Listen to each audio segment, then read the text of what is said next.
এরে দুনিয়ার যুবক, দিলটারে নরম করে ফেলো। কয়দিন দুনিয়া বাঁচবো বলো?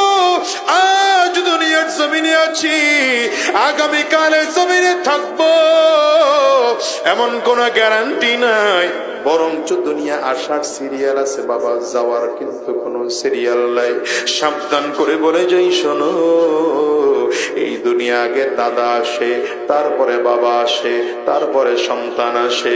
যাওয়ার সময় এমন হয়, দাদা দুনিয়ায় থাকে, নাতি জমিন থেকে বিদায় হয়। বাবা দুনিয়ায় থাকে, সন্তান জমিন থেকে বিদায় হয়। এ বাবা, এমন হয় কি হয় না? একটু আওয়াজ করে চিল্লায় বলো।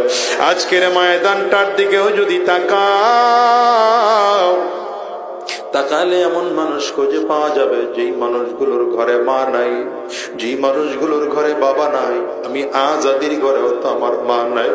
আজকে 20টা বছর হয়ে গেল আমি আমার মাকে হারিয়েছি। নিজের টাকা দিয়ে আমার মাকে একটা আপেল আঙ্গুর কিনে দেওয়ার সাধ্য আমার নাই রে বাজার। আজকের এই মাহফিলটার মোনাজাত হয়ে যাবে, বাসায় গিয়ে দরজার মধ্যে টোকা লাগাইবা, মা তোমার দরজা খুলবে, কিন্তু আমি আজাদি বাসায় গিয়ে দরজার মধ্যে টোকা লাগাবো। আমি কপাল পোড়ার মা, কিন্তু আমার দরজা খুলবে না। আমি আজাদির মতো কে কে মা হারিয়েছেন হাতটা একটু উঁচা করে দেখান তো। কার কার ঘরে বাবা নাই আপনারা একটু হাত উঁচা করে দেখান। হাতগুলো একটু তুলে রাখেন, তাকায় তাকায় যুবকরা দেখুক মা হারা মানুষদের অবস্থা কেমন হয়। যুবক, এই মানুষগুলোর চেহারার দিকে একটু তাকিয়ে তাকিয়ে দেখো না। এই মানুষগুলো হাত তুলেছে, কারো চক্ষু দুটো লাল হয়ে গেছে, কারো চোখ দিয়ে গাল বেবে পানিগুলো পড়ে।